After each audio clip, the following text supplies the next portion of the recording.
Hello everyone, today we are going to be making this beautiful soap. Doesn't it look just divine? Of course, this is my absolutely gorgeous lavender.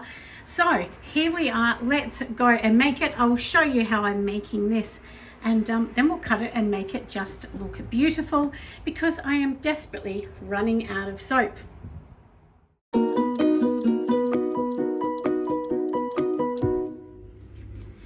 Now we are getting onto the good stuff, everybody. So for our beautiful lavender soap, let's talk about this. So inside this pot here, I don't have lye in here or anything yet. All I've got in here is my beautiful olive oil. So today I am actually using some extra virgin olive oil in this one. That's why it has that greeny look. I have also already popped in my lavender kind of color, which is a mica in a sort of purple. Probably can't really tell. I also have warmed up my shea butters. They are in here.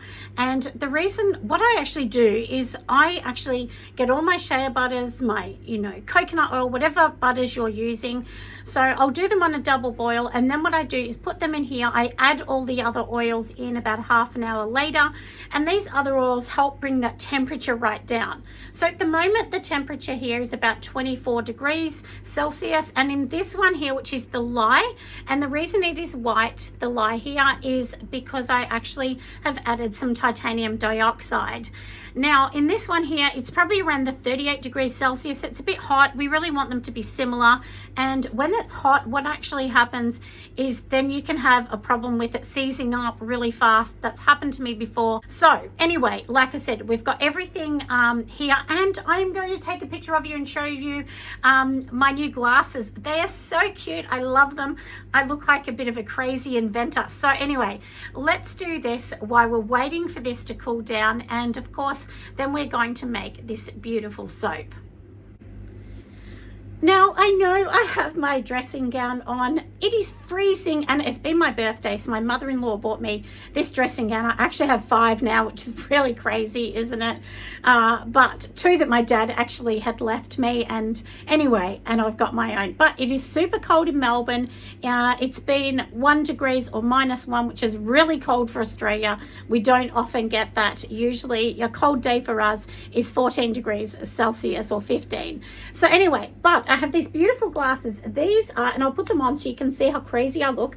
Don't I look like a little scientist? I mean, I thought they were so cute. I thought you guys are going to love these little glasses. My husband bought them for my birthday. I said, please get me a new pair of glasses for lye, because the last ones that I actually had, they were like a pink and they were beautiful, but the company closed down that I got them from in Sydney. And anyway, I snapped the arm, so obviously I needed a new pair. You can't make soap without it. And the last probably week I've had so many orders of just crazy, the amount of orders I've had. So I thought I need to get ready to make some soap, and I'm going to tell you my exciting news as we go along in this video, because I do have some exciting news. Anyway, but I'm sure that you're going to love it. Anyway, they're my funny glasses. They're a bit cute, aren't they? So now, while we're here, let's talk about something else. So while this is cooling down, in here I've already organized, this is actually some corn flour, some botanical corn flour, and some lavender. Now this is going to go on the top, just very lightly sprinkled. Now the reason I've added corn flour is, if you can see in here how it looks like the bluey purple, if you just add lavender, unfortunately lavender kind of looks like mouse poo. Doesn't look beautiful on top of soap, even though it smells gorgeous. So if you mix it in with some blue corn flour, that can really help it. Another thing you can do is put a tiny bit of mica with lavender and, kind of mix it together and just sprinkle it on top. That's something else you can do. But personally, I just don't like to do that, with soap. With I don't really like to have a lot of mica sitting on top, because people might get a bit cranky if it marks something. So anyway, that's what we're doing. So now we've got everything organized. I'm going to organize my fragrance. We're going to measure that up, and then we're going to get pouring this beautiful soap. All right, everyone, we are ready to make it. So inside here, we do have our oils. They're at the right temperature. They're both at around about 20 degrees Celsius. So in here, we are going to blend it up, of course, with the lye at the back. I have my gloves on, glasses, and everything else we need. And then we will add in the fragrance oil that I've got sitting towards the back. So inside here is my lye, and then let's just pour in our lye nice and careful. Now I'm actually standing behind the camera, and when I actually make soap, I'm not actually close to the soap at all. I keep myself quite a distance. It's just so in case it's splashed or anything else. You know, you've got to think of all these things when you're making soap. Soap is a tricky thing. We are working with caustic soda, so we need to do the right things.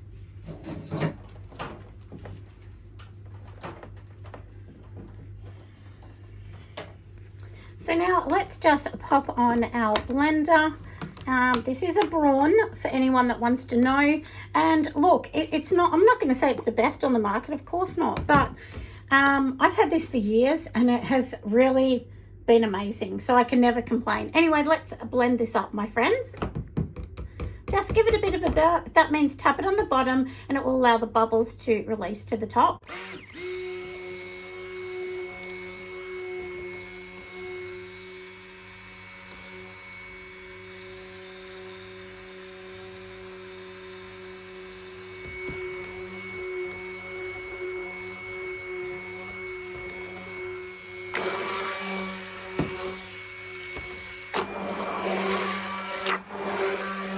Now in this, I have only added a very tiny bit of mica. So because it is a big mix, we're just going to add a bit more mica. So let me grab that. And I mean, I don't want this to be super purple or anything like that, but it is a really big mix. So it's over 3,000 grams. So we're just going to add a bit more. This is about 2 tablespoons. You can add 1 tablespoon per every 500 grams.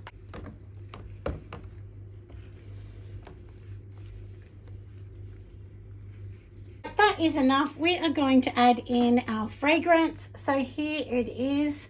This one here is a beautiful blend of lavender, ylang ylang, and it also has a little bit of a linen kind of cozy scent to it. So let's give this a mix. Let's just pour this one straight in because I can see it's getting thick already. And sometimes that happens. It usually does not happen to me with lavender, but I've also added in this linen. So I think it's the linen. Straight away I noticed it was getting thick and I was starting to panic, I've got to be honest. So anyway, but let's get this in. Sometimes when you're working with one color, this can be your savior because that way we can just get it straight in. And all we're going to do is just do a pretty pattern in a minute, but let's just get it all in.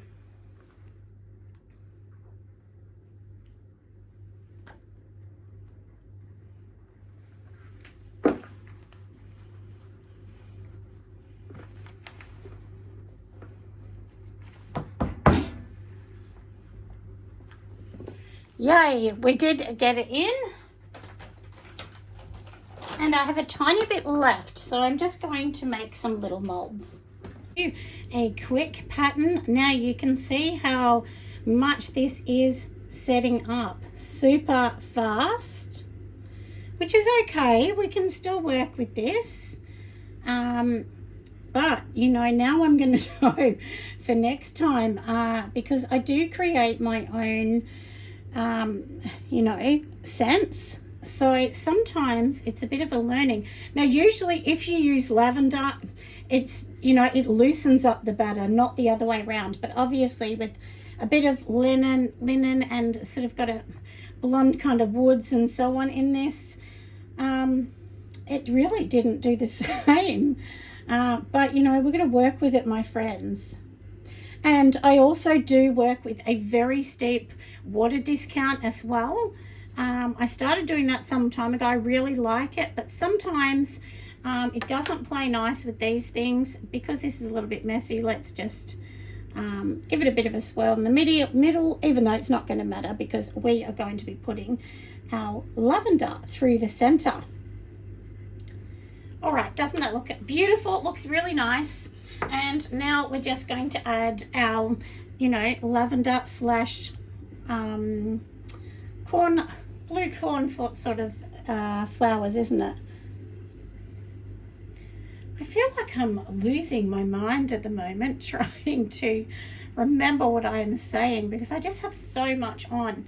So now for the interesting news while we're doing this, my friends, my beautiful daughter Emily, who is an absolute rock star businesswoman, she's a mum of 2 young bubbers, and you know, she does lots of festivals and all of these things. So she is opening up a store and I'm helping her along.